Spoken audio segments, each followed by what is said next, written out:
à tous. Aujourd'hui, je vais vous présenter un film dont le réalisateur a fait ses films comme Piranha 3D, Mirrors le premier et La colline des yeux. Vous l'avez sans doute reconnu, c'est Alexandre Aja, réalisateur français, qui a réalisé le film que je vais vous parler aujourd'hui, dont Hans. Alors Hans, qui dure à peu près 2h03, c'est un film américain bien sûr. C'est un film drame fantastique, épouvante et un peu horreur. Pour moi, c'est pas beaucoup d'horreur, c'est plutôt du fantastique drame. Moins de 100 000 entrées. Ça pour moi, il aurait dû faire plus parce que moi je l'ai trouvé vraiment génial ce film.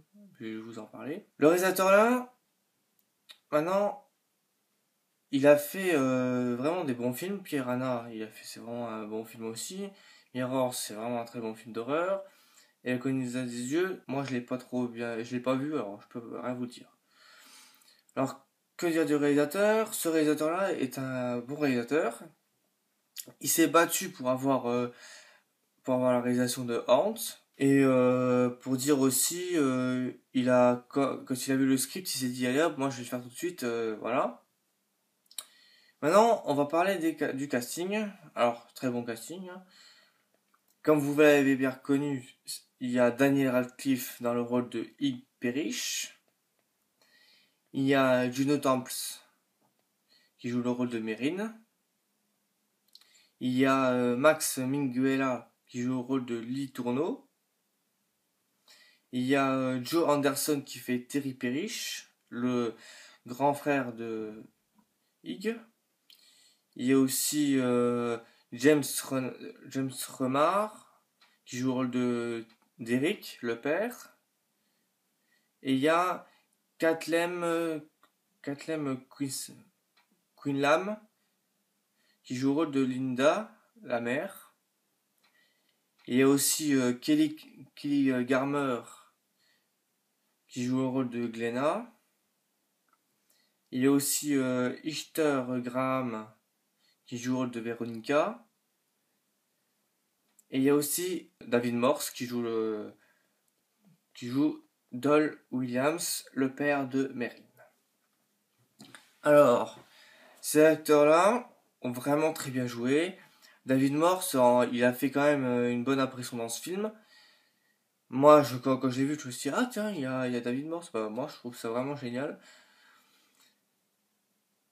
Kelly Garmer, comme j'ai dit, Glenna, elle joue pas vraiment longtemps dans ce film-là. Elle joue quand Ig il vient boire de l'alcool dans le bar. Et quand le moment que je trouve vraiment ça un peu dégueu, c'est le moment où elle bouffe les donuts tout entiers. Alors ça, je trouve ça un peu dégoûtant. Mais après ça, on ne la voit plus. Alors pourquoi? Bah, parce qu'en fait, ils ont coupé la scène où qu'elle partait, et ça, je trouve ça dommage. Parce que dès que elle arrive, dès que on la voit plonger dans le paquet de donuts, il part, il part, et tout d'un coup, il n'y a plus de Glenna. Où est-ce qu'elle est passée? Elle a disparu complètement dans le film.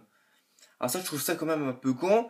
Ils auraient dû laisser la scène, qu'ils ont coupé la scène où elle se barre, pour un peu plus, pour qu'elle ait, comment dire, un rôle plus important pour dire, bah ça y est, voilà, elle part, elle s'en va, machin.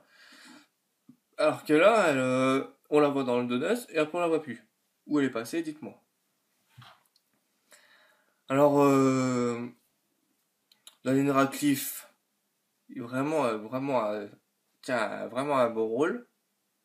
Juno Temples, alors là, Juno Temples, je la trouve vraiment aussi belle femme, si je puis dire, hein. Une femme vraiment sexy. Surtout dans la scène un peu haute. Mais ça, je vais pas vous en dire plus, hein. Maintenant, parlons du film. Alors le film là, il y a vraiment des passages vraiment très bien qui sont pas mal, qui sont plutôt vraiment pas mal du tout. La fin où que il meurt, ça c'est bien. C'est pas mal parce que ça rédige bien le diable. Ça, il y a aussi, si vous avez peut-être vu ou pas dans le film, quand vous voyez les voitures, quand ils viennent au moment où que il y a le frère ou je sais plus qui révèle comment elle est morte, Mérine, et ben quand on voit les bagnoles, les plaques d'immatriculation, si vous voyez bien, si vous savez pas ce que c'est, eh ben je vais vous dire ça tout de suite. Moi je l'ai vu dans un bonus de ce film. C'est en fait c'est les certains endroits de la Bible qui est marqué. Et ça je trouvais ça vraiment intelligent. Je trouvais ça vraiment bien. Et moi, vraiment, un truc comme ça, en plus, ça rédige vraiment bien la Bible, ça rédige bien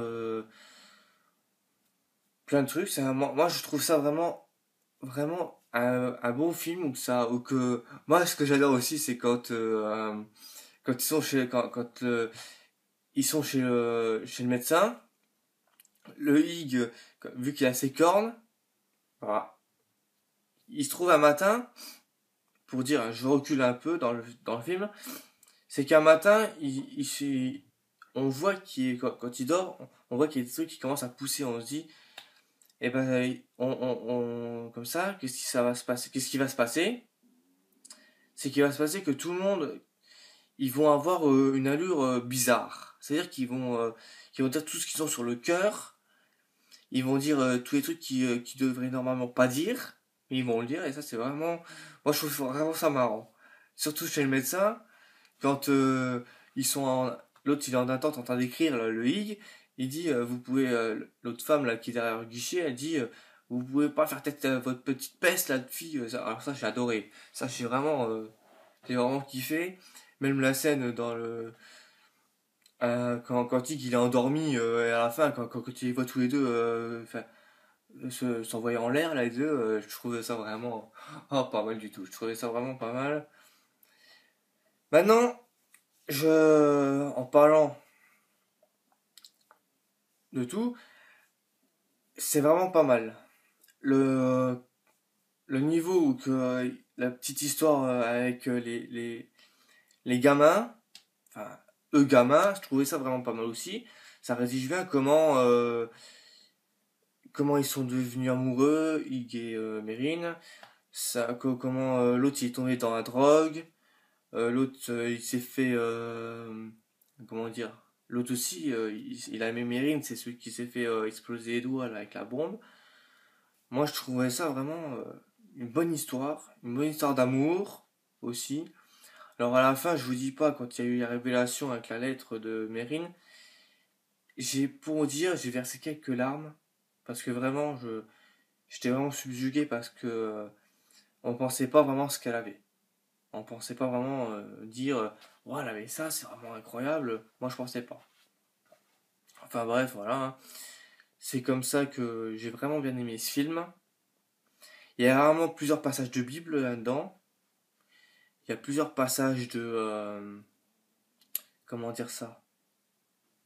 Quand on voit les cornes, c'est vraiment bien foutu parce qu'à la fin, quand on voit les cornes se mettre en grandeur comme ça c'est vraiment, vraiment fantastique. Et quand par exemple il y a un moment, hein, si vous voyez, quand il était dans la voiture, quand l'autre quand il savait que c'était lui le meurtrier, qui avait tué Meryl, bah, sa femme, et ben il l'avait fait cramer, il l'avait fait aller dans la bagnole, hop.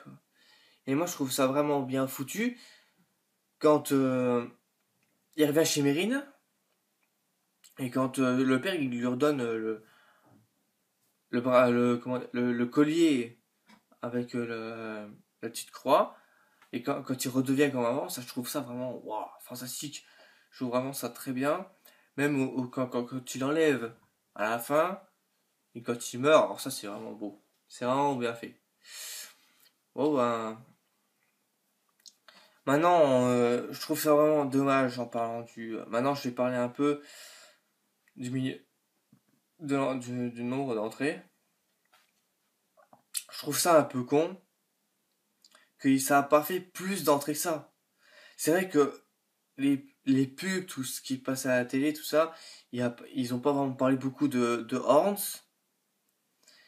Moi, je trouve qu'il aurait dû faire au moins, pour dire un minimum, 1,5 million, même 1,2 million, même plus d'1 million d'entrées, ça aurait été pas mal.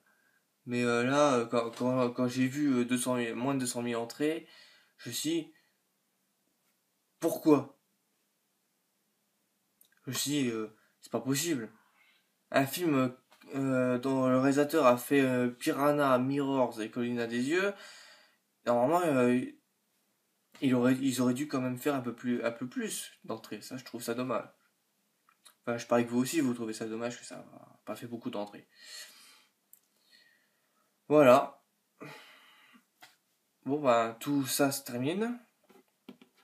Alors, si vous avez bien aimé ma vidéo, tout ce que j'ai dit sur le film, vous pouvez, vous pouvez vous abonner. Vous pouvez me commenter les vidéos, me dire comment me poser des questions. Je vous dirai, vous me direz si ça vous a plu, si le film aussi vous a plu. Abonnez-vous et au revoir à tous.